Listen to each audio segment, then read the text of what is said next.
Assalamualaikum warahmatullahi wabarakatuh. Selamat datang di Sarjana Pertanian Channel.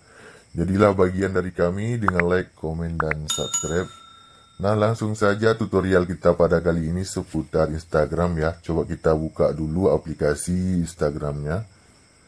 Nah, tutorial kita yaitu tentang bagaimana cara untuk membagikan postingan yang ada di Instagram ke story ya, ke dalam story IG kita.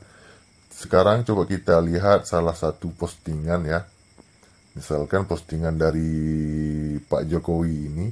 Jika kita ingin membagikan postingan ini ke dalam story, maka perhatikan di bawah gambar ada logo love, kemudian komen dan bagikan ya di yang logo ketiga.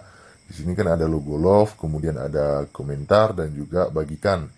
Klik saja pada bagikan di icon ketiga ini. Nah, di sini ada tulisan ya, perhatikan, tambahkan postingan ke cerita Anda.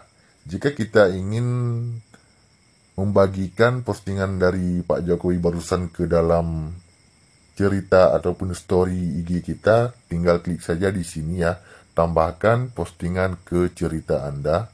Klik saja. Nah, seperti ini. Kemudian kita bagikan. Nah, selesai. Yang ini ya. Nah, demikian tutorial kita pada kali ini tentang bagaimana cara membagikan postingan yang ada di Instagram ke dalam story kita. Jika ada pertanyaan lain, silakan komen di kolom komentar. Demikian, sampai jumpa di video kami yang lainnya. Assalamualaikum warahmatullahi wabarakatuh.